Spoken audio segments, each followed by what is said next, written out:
I was born in a small island by the name of Siniclau, located off the west coast of Africa and the Atlantic Ocean. It was a beautiful island that was shaped like a pistol. And when you stand in front of my house, you had the most beautiful view. In front of you, there was a volcano that was known as the Creator. Covered in green, it was like the most beautiful sight to wake up to every morning. All around it, you had mountains that seemed to kiss the heavens. They were the skyscrapers of my city. And as you came a bit closer, there was a canyon that led straight into the ocean. An ocean so beautiful and blue that it surrounded the whole entire island. And when you got closer into my house, there were animals as far as the eyes could see. At a given time, there was about 20 to 25 different species of animals living in my house. This was the place where I grew up, the place that I consider home. A typical day for me basically started off early in the morning. I would get up about 7, have breakfast, and be in school by 8. And then I was in class from 8 till 12. And then the afternoon was for me to do whatever I wanted to. Usually did about an hour homework, and the rest of the day was basically just for me to do my adventures, which I absolutely loved. It was never a boring day. Every day was something new, even though I lived in the same place, and I loved it. And in days you would find me playing with the animals, from the horses to the turkeys to the pigs or cows, whatever it was. I always had some animal to fill my time. Other days I was lost in the farms, and every time I stepped inside of them, it was basically like I was lost in the jungle. All you could see for miles and miles was trees and trees and trees, fruits, bananas hanging, mangoes. So easy as one, two, three, you just reach up and take a fruit and eat it, and it was good enough to fill your stomach. And all above, you seen leaves that covered the sky, and it was just the most beautiful place to be. And if I wasn't with the animals or out in the farm, I found myself sometimes just up in the mountains, enjoying a beautiful view of the island, where I got to see the small people, the small houses, even though there wasn't many, but they were all really pretty cool. And if I wasn't doing any of the three, I found myself in the beach. A beach so beautiful, ocean so blue that once you walked in, and if you look down, you would see your toes wiggling in the sand, the fishes swimming all around. It was honestly the most beautiful sight. The sand just felt so warm. It felt as if you was being covered by the heat of the sun, and it was just the most beautiful place to be.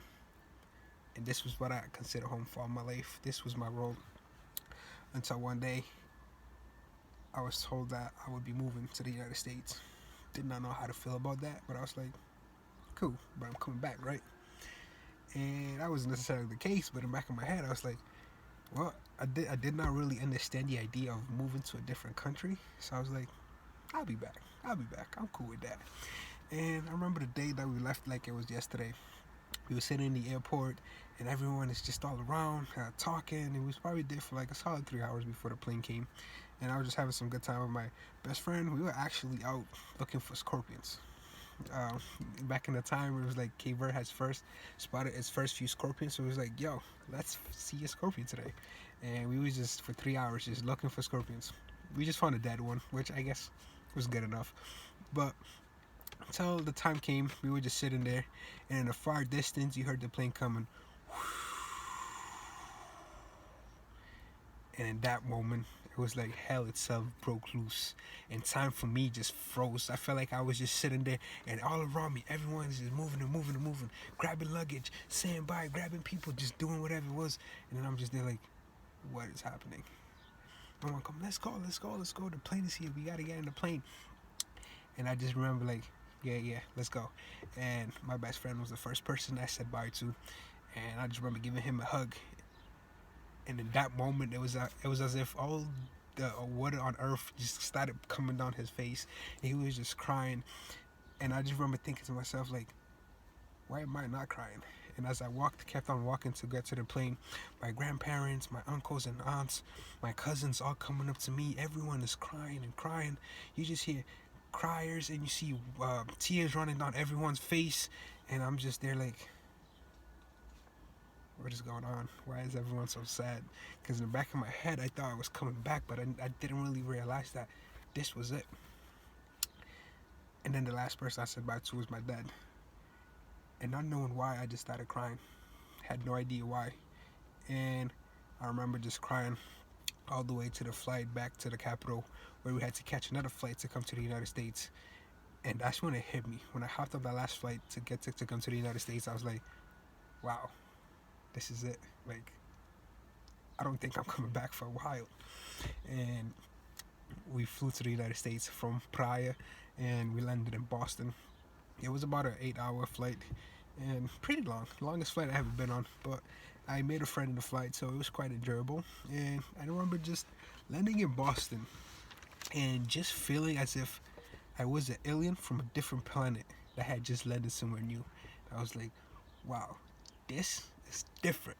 And I've never had seen so many people in my life, like people from all different walks of life that looked all different. And it was like, what? This is what the world has? And all around me was like, they're wearing clothes that I've never seen, talking language that I've never heard in my life. In the far distance, you see restaurants and you smell smells, see food that you never even thought existed. And I was like, this is America, huh? And I remember walking outside of the airport and I just looking around trying to find the mountains, but all I saw was buildings.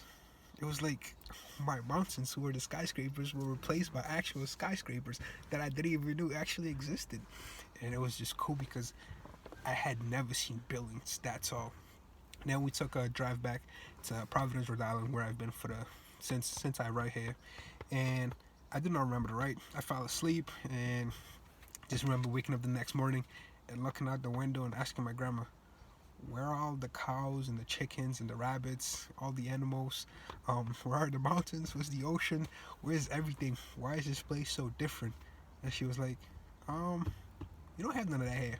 If you want to go to the ocean, you gotta drive a few hours. People don't really keep animals in their houses, and there is no mountains. And for a moment, I was just like, is this even planet Earth anymore? Like, what? And I walked outside, and I've never felt heat like that. It was as if I was being cooked to life. Like, I came from a tropical island where the weather was always so beautiful and natural, and you felt good.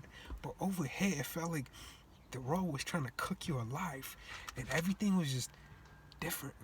The trees, the animals, everything was just like, wow, like, where am I? And I was grateful to be able to come here in the summertime, where I had the chance to meet a few of my cousins. So we kind of spent the whole summer just playing around. We got introduced to some new games. So that summer wasn't bad. But what came after was when everything started to change. I went to elementary school, 5th grade, and I had no idea what was going on. That whole year felt like a breeze. I didn't speak no English. I felt like every time I walked down the hall, everyone just looked at me like I was someone with 5 heads, because I just didn't feel it. I did not feel like it was home. And then I graduated 5th grade, and I basically was able to speak a good amount of English to be able to hold my own. And I went to middle school, went to Gilbert Store Middle School, and there was when I first actually started to understand the American culture, this new home of mine, the USA. That's when I first started to actually understand what it was. And both the good and the bad. I was introduced to hip hop, which I really fell in love with. The way they told stories with rhyme, it was like, wow, this is crazy. I really love this. The sneakers, the Jordans, it was like, wow, those are beautiful. The clothing and just everything like that. I just like fell in love with that. But at the same time, I was impacted by the negative history of the country. I was introduced to such thing as racism and discrimination, and that really made me confused because I was home. I was in my new home, but I didn't know who I was, and I felt like I was losing part of myself every day. Just asking myself like, I want to go back to Cape Verde. Like, that's home. This is not home. I feel like I don't belong. And I went throughout middle school like this, even though I had some good times, made some pretty good friends. But then high school came, and high school was definitely a bit better because I was placed in a better community, and the community of my high school was really good. Met some really great friends, and for the first time, I started to feel a bit more like home. I started to accept the things, and I was like, it's not so bad. But there was still something missing, something that was like, this is not right. Like, something is missing. Like, this whole place does not feel like home. And it wasn't until I went to college that I felt at peace with being in the United States. It wasn't until I went to college that I learned to truly accept this as my new home. And college has just been a really great experience for me because I was able to really understand myself, which I feel like also played an impact on me understanding what home was. Yeah, that's all I got right now. Basically, my rough draft. Um, the that's not my final. Like I still have to make a conclusion. So this conclusion is not included in this, but in my next video, I'll definitely put up the conclusion to my story. But yes, that is all I got so far. So let me know what I got, how I did, and how I can improve. Thank you.